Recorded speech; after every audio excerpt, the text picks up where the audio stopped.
Hello, and welcome. This is part 5 of the guide I'm making here to Very Hard as Morathi in Warhammer 2 Total War. So I feel at this point in the campaign, it's no longer going to be quite as useful to do like a constant play-by-play walkthrough, since by this point things may diverge significantly for you.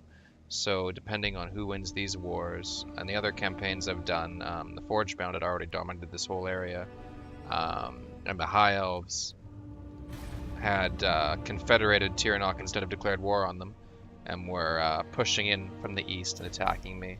So in other ones, the Lizardmen have come up and have already been threatening our southern border, whereas in other situations, all of this might be under Nagaroth's control. So where you might end up fighting could differ significantly. So I want to more at this point focus on general strategic goals that should fill out your empire and make it as strong as it can be. So first up, your immediate goal, once you have Nagarond in your control, you're in a really good spot because Nagarond is intensely rich, has a really sweet income thingamathing, boosting all your income in this province and neighboring provinces. So once you fill out your slaves and you've got like 80% slaves in Iron Peaks, or at least a significantly high amount, you can start sending slaves to Nagaroth as well and building slave buildings there. You'll want to go and grab Har Kaldra and Kael'ra to fill out Nagaroth completely, so it can be as effective as it can be. The Altar of Ultimate Darkness you'll definitely want to take from Malekith as well, because it has a level 3 building called the Altar of Ultimate Darkness, which does a number of useful things to you, I should say, mainly increasing your tax rate in all your provinces significantly, among other useful things like Lord level and corruption and public order. Anyway, if you're looking to beat the AI to getting the ritual done, I would certainly suggest getting the Temple of Akarti in Vol's Anvil, and also moving over and grabbing Grond. You'll probably want to grab Grond anyway, since it has a useful Convent of Sorcery building, which will improve all your sorceresses, improve your research rate, and improve your Winds of Magic for all your forces, so that's pretty cool. Har Ganath is also a useful place to take. Not so much for income, but certainly for recruiting some of your more elite units like Executioners and getting good Canite Assassins. Once, I would say, you've secured all of Nagarond, you've got your Altar of Ultimate Darkness, you'll probably want to go finish off the Black Flood, grab Temple of Cain and Starag Core, because over here in Haggrafe, there's this sweet mine building that, as you'll note, produces a huge amount of trade resources and income that get buffed further by slaves, and then also get buffed further by Nagarond's adjacent region buff. So you'll definitely want to get Haggrafe sorted. Haggrafe will probably be your third province to send slaves to, assuming that you fill up Nagarond and Iron Peaks, which would be impressive. But so yeah, order of priorities, as long as you're not threatened in the south by anything here, finish up Nagaroth, grab the altar, grab the Black Flood, move over, take Grond, the Chill Road, take this province, hopefully Har Ganath as well. Over here, the Frozen City is less important, and it can be nice just to make allies of the faction here, the Deadwood Sentinels, and they can get attacked by the High Elves for you and efficiently produce armies. At some point, you're also going to probably want to, once that is all done, I would head over and definitely grab Karandkar. Now this has an extremely useful building in it that will reduce your public order penalties from slaves and increase your slave income significantly. So across faction wide, so it's pretty sweet actually. You'll definitely want it. And that also incidentally gives you a springboard to head over and launch any invasion of Ulthuan you might want to do. Now, since your economy can get so out of control with slaves, when you're doing that, it's probably not a bad idea just to send armies over to run through any undefended High Elf territory you can find and sack it. grab a ton of gold, grab some slaves, and get out. You could use Black Arks for this. According to the patch notes for the Mortal Empire patch coming up, Black Arks aren't going to count against you for supply lines anymore, so they'll be far more usable. They give you artillery support in your battles, just like Dark Conduit, same kind of thing. And then they also greatly improve your slaves and sacking income when you go through. So I would certainly consider using them at that point. I don't know about on very hard if I would suggest using a Lord to go out and grab stuff like these battle sites at sea, because by the end game, the problem is that your Lords are going to be costing you 10,000-15,000 of gold a turn just by existing, and they'll have a very difficult time making that back. So, unfortunately, I wouldn't recommend that. That said, as far as Morathi skill tree later on, I'll show you something here, one moment.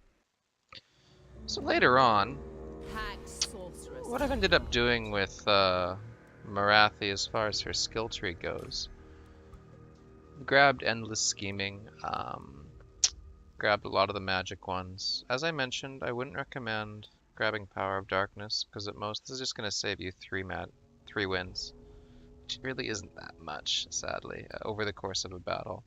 I went in and grabbed 2 levels of Raid Leader for Shades and Dark Riders, since the army I'm using for Morathi focuses a lot on Dark Riders and Shades, so you can Vanguard right on top of the opponent, and then hit them really hard with Shades for their absurd missile damage. And you'll notice that Morathi's favorite assets buff leaves even Dark Riders with somewhat ridiculous stat lines, and Shades as well. Like, it's kind of crazy how it actually turns out. That said, I went in and grabbed Woundmaker and Survivalist. So Morathi is extraordinarily deadly on the charge, especially with Deadly Onslaught. You're looking at plus 200 charge bonus, and with the amount of damage she does that's armor piercing, it's actually quite effective. And she's more than just a spellcaster at this point. She also has a decent amount of armor, gives minus 18 melee attack to enemies nearby along with other things, and then also gets 30% physical resistance on top of her 45% magic resistance.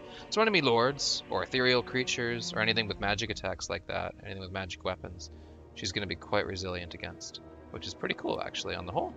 So I actually ended up not going further into the blue or red trees. I never found it necessary.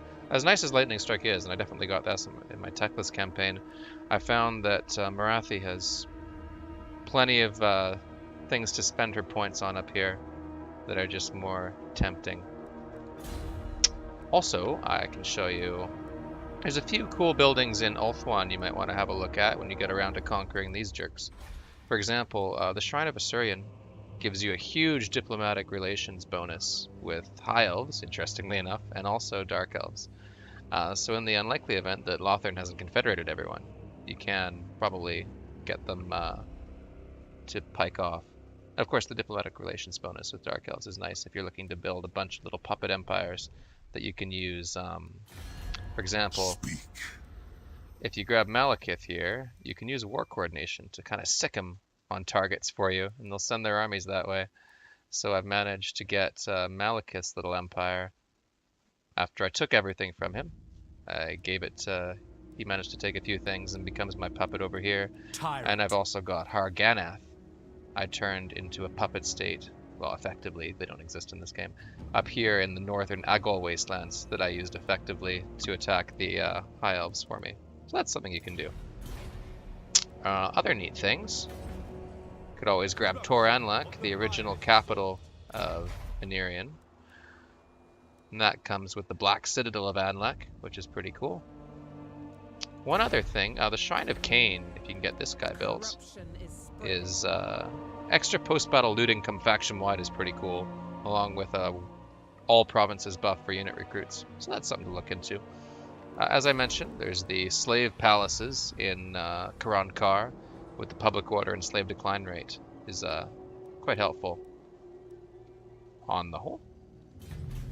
I did end up eventually grabbing these mountains, but I wouldn't recommend that at first. They're going to drain more money than you'd like, and it's just not as big a return on investment as you might like. Oh, and yes, the Altar of Ultimate Darkness there's the buffs in question. So it's actually pretty useful, especially the tax rate, of course.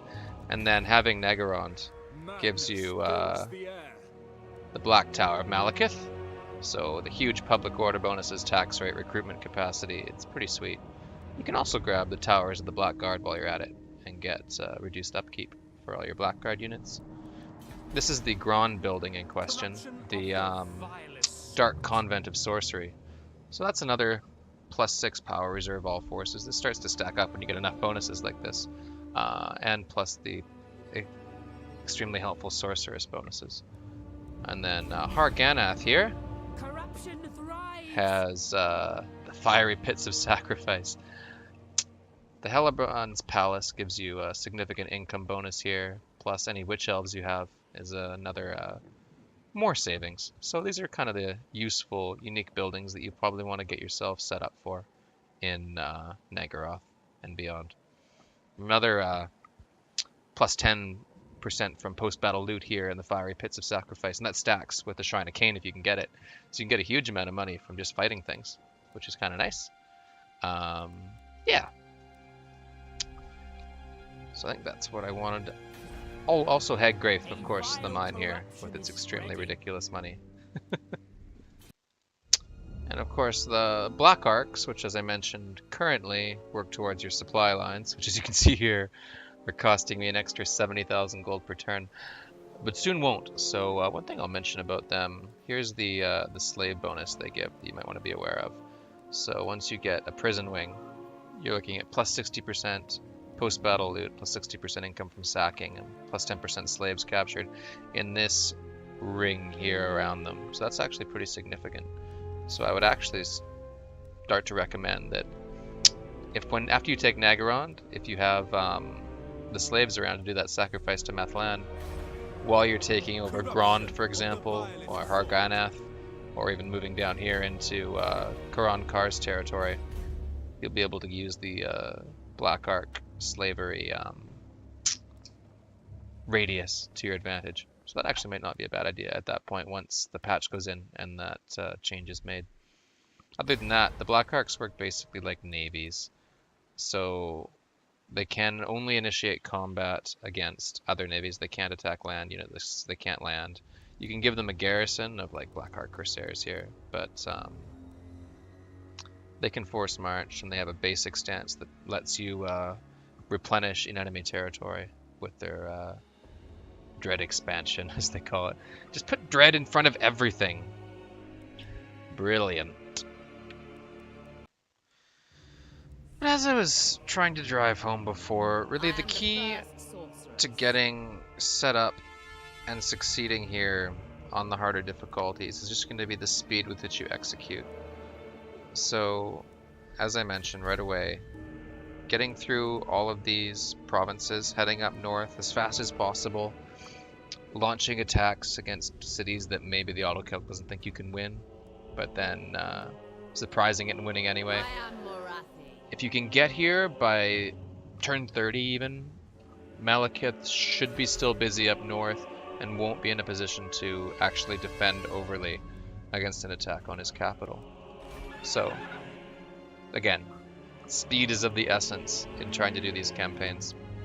So, now then, I did want to show you a few other situations that you might run into that it might be helpful to have a little bit of guidance, I suppose, on.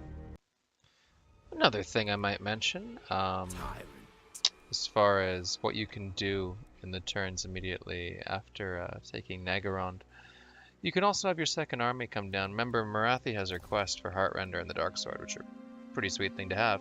So you can finish up the raiding requirement just with your second army on the High Elves down here, assuming you haven't already destroyed them. Also, speaking of important things, technology. So, Upgrade 2, which you'll want to get when you can afford it, will let you choose between these three. Forge to Kill is incredible. So if you look at the units you're going to be using here, Dread Spears, Dark Shards, Bleak Swords, Corsairs, these are basically all the units that at this point most of your armies, and garrisons especially, are going to be composed of. So you'll want to grab Forge to Kill as soon as possible, and then it opens up even better things. For example, reworked crossbows. Now you'll notice that in a lot of the battles we've been fighting, it's the crossbows that are winning the battles outright for us and doing most of the work. So extra range and ammunition, especially in those siege assault battles, getting more ammunition is hugely, massively beneficial. So my suggestion for as far as tech path would be grab Forge to Kill right under reworked crossbows. Don't even think about it. Grab that right away. If, as I would suggest, you make Morathi's army out of Shades and Dark Riders with a few support units, Hit and Run's awesome. Of course, now since I took a Den of Outlaws from Malekith, I've started adding Shades to Morathi's army. Great units. The stock ability is super useful since the AI rarely, if ever, sees it coming, and they do a huge amount of damage. And they're actually decent in close combat too, so... Vulnerable to shooting, yes, but I mean no more so than your regular Dark Shards, right? You could get the shielded ones, but I feel the stock is super worth it. So, Hit and Run can be nice. If you don't have a lot of Shades or Dark Riders yet, you can hold off on that one and grab maybe Tempered in Blood. Grab extra income from your slave pens and slave markets, which once you get the Ancient City of Quintex to level 4, will be a huge money maker for you. Will kind of carry you through once you've got it all sorted. Purge the Weak. Income from settlements is generally not that much. So this tech won't probably give you nearly as much as you might hope. Grabbing Daylight Denied is probably more beneficial as far as that goes. Festivals of Ruin, nice. Witch Elves can be useful units. You do get them in a lot of your garrisons, and the Chaos Corruption's okay. But this one's kind of a meh tech as well. Same with the unit experience for these units here. All kind of meh. The clear winner here is a reworked crossbows. And then, as I say, you'll need to grab all 3 of these to move on to level 2. Well, it's level 3 technically. It's upgrade 2. But the techs you probably want to grab in the second tier, I would say reworked crossbows. At some point, Hit and Run when you're starting to use those units. Grab Daylight Denied, and then you're probably looking to move on to level 3, where you'll have to get these 3, of course. Grabbing the armor techs is quite nice, and you'll notice that this affects a lot of the units you're probably going to be using. Exotic Beast-Hide armor, so that's pretty nice. Walking in Darkness, hugely beneficial. Getting campaign movement range for all your armies and heroes is a big deal, so these 2 techs are fantastic. This tech, by the time you're using this, you're probably not using these units in your main armies, but they're still a significant part of your garrisons. So when you're trying to bleed enemies with your garrisons, it's always nice to have extra armor on your units. So these ones you might want to consider. A lot of upkeep things here. This will save you some money if you want to go into that, because by the time you get up to the level 4 techs, they're taking a long time to research. And I mean, these ones, they're very specialized. So, like Bewitched Dragon Eggs, it only helps one specific unit that maybe you might have 1 or 2 of in an army, if that, in your elite armies. No Signs of Weakness is nice, just getting leadership for some of your elite units. So I'd definitely look into this one once you've gotten what you want from tier 3. But certainly, it's not great enough, and none of these are really great enough that you'd consider paying all this gold and going into here just to get it. Like Study the Chaos Waste, that's alright. Endless Debauchery, another one that's just alright. Like settlement income's not really your main income. Because when it says income from settlements, all it means is this. Darkhold, income generated 45. Nagaroth, a bit more, okay, 150, maybe 250. What's 10% of that? 25? Nothing impressive, right? So when it says income from settlements, like here, these ones generate 45, 90. What's 10% of 99? Oh, wonderful. We get an extra 9 gold per turn. It won't add up to nearly as much as you might hope. So Purge the Weak and Endless Debauchery are maybe not as good as you might think they might be. A Life of Dread, however, is quite nice, because you'll notice that as you pour more slaves into any given settlement, you're going to see a significant increase in the decline rate, so 4% here. So anything that reduces that, specifically getting your slave markets in place, if you can grab the unique building in Quran Kar, and grabbing texts like this, Life of Dread, that reduce that. When you have the option to grab them, it's nice to have. Nothing I would recommend skipping the earlier texts for, but certainly at that point, a decent option to grab. So, basically, the thing with techs, as I say, grab reworked crossbows for sure, grab daylight denied, move on to the next tier. Probably want to look at exotic beast hide armor and walking in darkness, and then obviously you'll have to get these three. These guys are all right. The diplomatic relations, I don't know, by the time you get this, you probably don't need it. I'd go look into the upkeep traits first, as far as, especially if you're using a lot of Shades and Dark Riders. It's nice to have. So, that concludes that little segment on technology.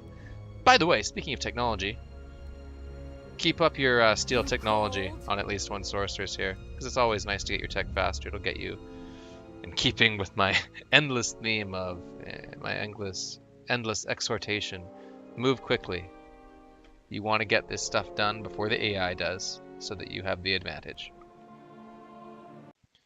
Another thing I can mention, the AI you'll notice has started their rituals. These intervention armies, for these early rituals, I would never bother. They're just gonna, the AI tends to turtle while it's doing its rituals. But one thing you can do later on, once you get your slave economy going, you're gonna be rolling in gold unless you spew out a ton of armies.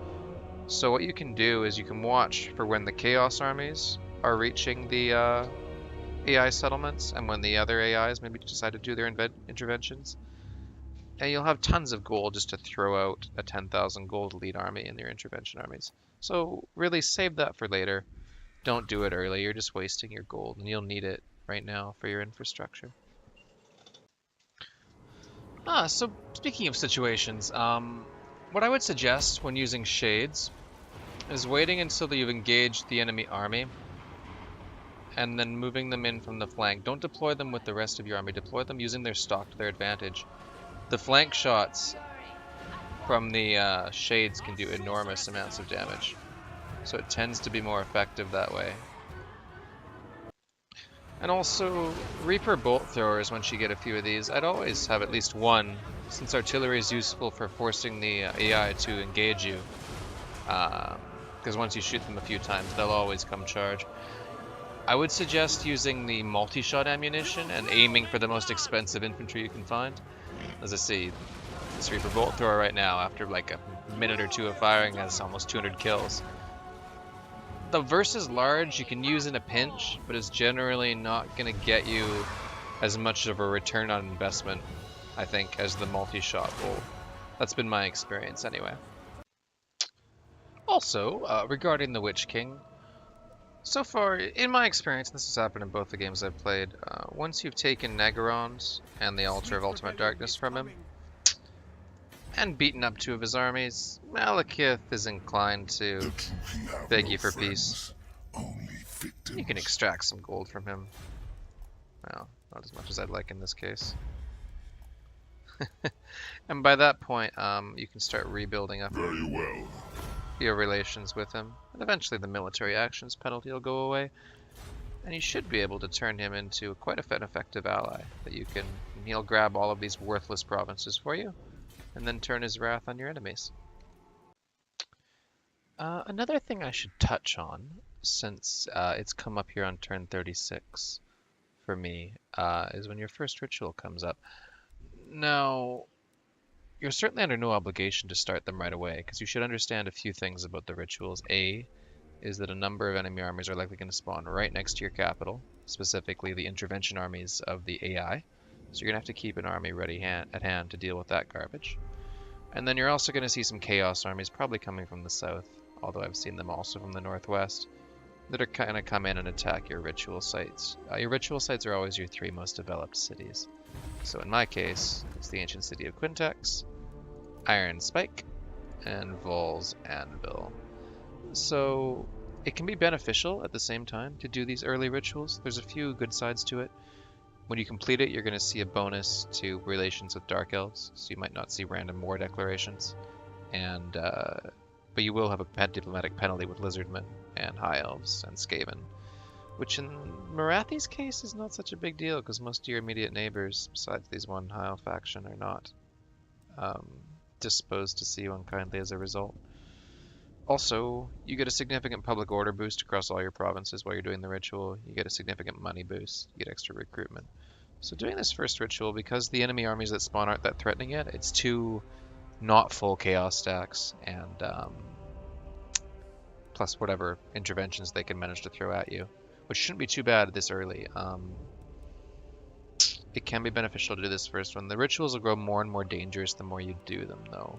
So by the time you get to the last few, you're going to see random, huge amounts of armies popping up and raising part of your empire. Which is why we build those garrison buildings, because they might pop up anywhere, and we can bleed them to death with our garrisons. As I say, I've got garrison building. Getting this to level 3 so I can get my garrison. Over here, I've got my walls in Val's Anvil, I've got my walls in Bleakhold Fortress. We're going to upgrade Hagcall with garrison buildings. I love garrison buildings, I don't know if you noticed. Garrison over here in Kael'ra in case the Hmong get uppity. But primarily against random war declarations, against random Vortex armies. Garrison armies are great and fantastic. Please build your garrisons. just once I didn't do it, I regretted it deeply. That's all I'm going to say. One other important note I should bring up regarding Morathi's quest to get her Heartrender and Dark Sword. So it starts out with the raids, and then with the control 35 units, so 2 armies will do that, easy enough. And then it goes into capture 500 slaves, okay, easy enough. The next one is actually perform the sacrifice to Hecate. So you might want to, even when that comes up, leave it hanging around for a bit if you're near completing Morathi's quest, because then you can use it instantly and immediately go on to the next part. So, just a warning. I am revenge. One other thing that I'd like to show you that you haven't seen so far on here is a siege defense battle. Now this is one of the Chaos armies that the first ritual, the Vortex Ritual, has spawned, and it's attacking Iron Spike. And this is just our basic garrison with walls, the max that a small town can get. And it's actually quite capable. You've got your Death Hag, some Witch Elves. Witch Elves are neat, since their Madness of Cain forces the enemy out of control. Where that's incredibly useful is when you get hit with cavalry or chariots, various things that like to cycle charge, run away, and come back and hit you again. When you hit them with Witch Elves, they have to stay in. They go out of control and they can't be ordered back, so it's highly useful. Another thing you'll notice obviously about siege battles is you've got towers to defend yourselves. However, typically, when the AI is attacking you, it'll wait a few turns and build some siege towers. Now, what you should know about siege towers is that your towers have absolutely no hope of destroying them. Since they buffed siege tower health, I've never actually successfully destroyed a siege tower with basic tower defense. So don't try it. Your towers are going to shoot the closest thing by default, just like the AI did. So what I would suggest is manually ordering your towers about to attack more valuable and easy to hit targets. Specifically, armored infantry are a great target since you're firing basically bolt thrower rounds from the towers. We'll have to be aware of their hell cannon, of course, as far as moving our infantry about. Now, in order for a tower to fire, you have to control it, and this will be important in more larger siege battles other than this. But you'll notice if you hold down your right mouse button, you can make an infantry unit go in a very long, thin line. And what you can actually do with that, you'll notice with the control points of the towers, this infantry unit actually is controlling all 3 towers. So you can have a single infantry unit of 68 men fire 3 towers for you, which is pretty convenient in larger siege battles with larger wall sections. If you're pressed for troops and you still want to get the tower fire on the enemy when they're covering a bit of a larger area. We also have a few cavalry with vanguard deployment. Now, cavalry can be nice for a few reasons in this. You can send them around to destroy enemy artillery, like the hell cannons, for example. You can also have them battle in front of the walls, right in front of your towers, right in front of where you're going to put your crossbows, like this. When you have your crossbows defending, they can actually be great for that, the cavalry, for distracting the enemy. Usually if the enemy has cavalry or monsters, they'll send them right at your cavalry sitting right in front of the walls and engage them in close combat, while your range units, crossbows, and towers blow them apart. So that's definitely something you'll want to remember. Won't matter in this particular battle, but definitely in the future you'll want to see it. Another thing I should mention is that since you can't destroy siege towers, it makes little sense to fight the enemy on the walls, where they are actually at about as big of an advantage as they can get. So it's difficult to shoot them there.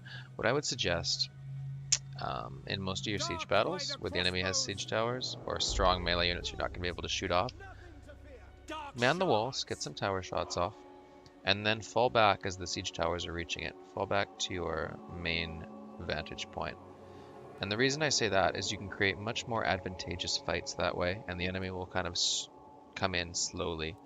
So in this case, if we do something like this, where we have our dark shards defending like this, and then let's say we grab some of our infantry unit after they're done on the walls, put them like this, and like that, you can create situations where the AI is going to charge your Black Ark Corsairs here in the front, and then also get hit in the rear, and then also be shot in the flank.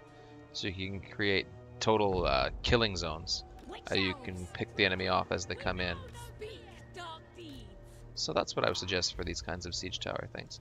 As I say, in this battle, since the enemy doesn't really have anything like monsters and monsters infantry will generally always go straight at your gate, and that's why it's often useful to place a unit out here, or even run out a sacrificial spearman unit or a noble or hag, so that you can intercept the monsters, force them into a fight right in front of your crossbows or archers. And that's an extremely good way of causing extra damage to the enemy. Now that said, in this battle, what we're going to do is we're going to man the walls with a skeleton token force to get some shots off, using our tricksy abilities. Black Ark Corsairs are good at this, since they run fast, 40 move speed. Although, we could use our Witch Elves too, in truth. But, that said, we'll get some shots off, and then we will hopefully send our cavalry around to deal with the obnoxious Hell Cannon. And then we'll lure the enemy into a trap back here at our main point, with our hag who loves death. Corsairs! One of the most ridiculously funny deliveries of lines in the game to me is Corsair Handbows! He overly enunciates through the ridiculous name. Anyway. We'll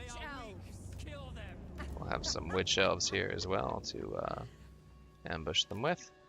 Alright. And then we'll put these guys into guard mode. Guard mode. Alright. And then we've got our Dark Riders out here. So, if we pause the game here, you'll notice you can actually control the firepower of each tower if you select it. So targets like these Great Weapon Marauders, you can shoot those jerk boats. You can get some shots off at their infantry, which are easy targets. Shooting single entity units like Chaos Lords, as the AI has aptly demonstrated, is not a good idea. You won't get very much in the way of results. So definitely just try to pile down their infantry. That's usually the best way to do it. And as I say, the damage to the towers is fairly minimal in my experience. Anyway.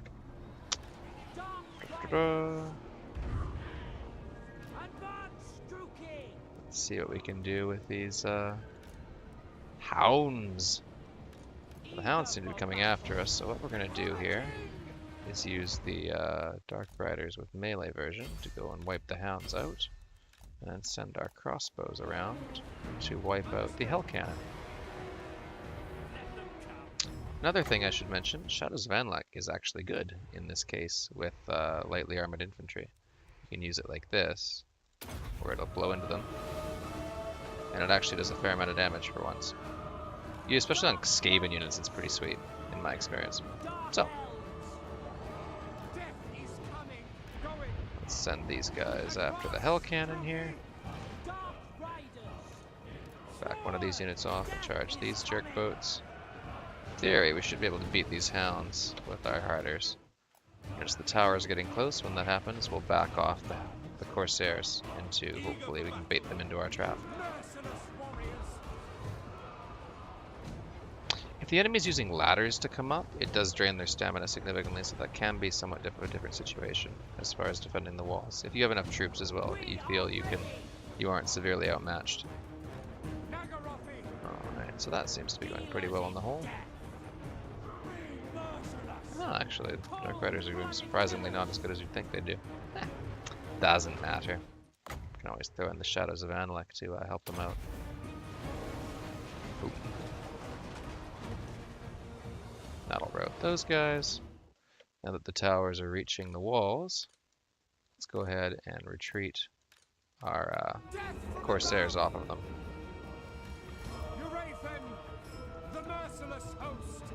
And Hell Cannon's taking a fair amount of damage too.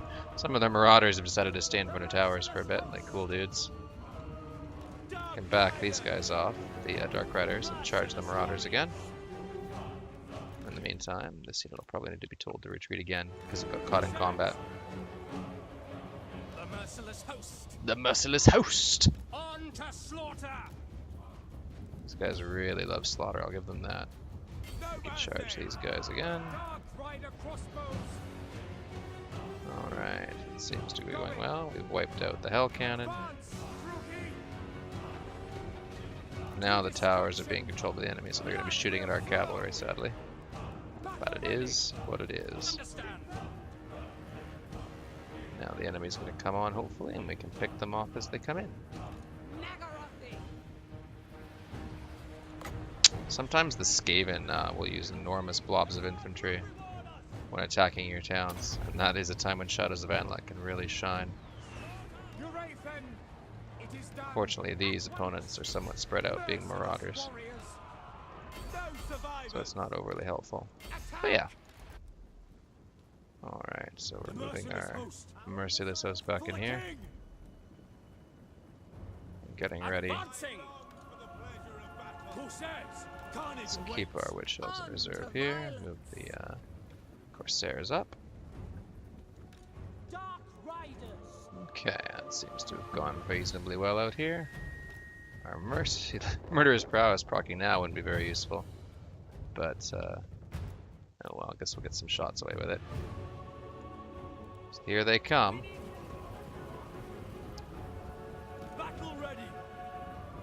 So this should offer decent opportunities for our flanking moves here. Move our Death Hag up and see if she can engage some of this garbage. Let's move these guys up. So we'll send the Corsairs in and hit these guys here, which will open up the opportunity to shoot them in the flank with these Dark Shards. Back her off a bit. We want to lure them into our firing arcs, remember. There we go. And we'll engage them here. That means that these Dark Shards have a free shot at the flank of these Halberds. Those clear shots are super useful. We can also, since our cavalry managed to actually win instead of suicidally dying, as usually the case in these kinds of battles, we can move our cavalry in. I guess we don't control the gates, so we can't. Never mind.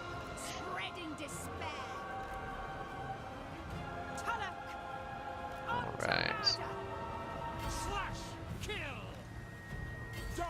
And we'll move the Witch Elves in the rear. And that'll just about do it for these jerk boats. Yeah, when you come back here and fight in your little yellow square box, the opportunities for flank shots can get pretty immense. It's pretty awesome. Some maps are actually far more favorable than this. So I thought I'd just give you a basic idea of the gist of these kinds of siege defenses. Alright. So in closing, looking at the situation on turn 48, we've managed to complete our first rituals. We have that bonus of diplomatic relations with Dark Elves. We've got our slave market here, which is going to greatly help our income in Iron Peaks. You notice that even with only 39% slave capacity, and I'm planning to get more by running a sacking run through here, we're already looking at 67 gold per turn, or 6,700 gold per turn, with 2 armies up. So it's pretty significant gold the slave economy starts to to pump out, especially once you have these places. It puts you in an excellent position to start consolidating your position and becoming extremely intractable. Notice we got walls building in Kael'ra, walls building in Har Keldra, building our garrisons here in the Black Flood. We've got this sweet mine from Haggrave, which is giving a whole bunch of money too. Then we've got walls coming up in all of our various cities in Shadowwood, so that even if Karankar attacks us, it will be very difficult to dig out. We've got walls going in the Black Coast, so that we can dare the High Elves to attack us, or anything other random things that might happen. And that puts us in an excellent position where our armies can range freely and continue to expand and obtain lots of slaves and gold. Sacking runs, especially once the patch hits and you can use Black Arks, will be fantastically profitable, as you'll see our gold explode from slaves, even at this early stage of the game. So that's pretty much all I can think of for the moment, friends. I think that if you get yourself into this position, you're in an extremely good spot to win the campaign. As I say, I'd go in and I'd mess up Grond, take their ritual site, get their gold. That's a very good city to have as well. You can go in and grab Karankar. At that point, I would just make friends with all the remaining Dark Elf factions, and then commence the invasion of the hated High Elves in Ulthuan, and steal all their rich provinces, or sack them, and then steal their provinces. With Grond, Anvil's Anvil, and the Shrine of Cain up here in northern Ulthuan, or Vol's Anvil 2.0 over here in Kalador, you would easily have enough ritual currency to beat any of the AI factions to completing the Vortex ritual on your 5th one. At which point you can just hunker down, use your immense gold to build some defensive armies, and win the campaign. If you have any other questions, feel free to comment and ask me. I would be glad to help you guys. So yeah, I hope this helped you, and I'm sure we'll meet again in the future. Take care, guys.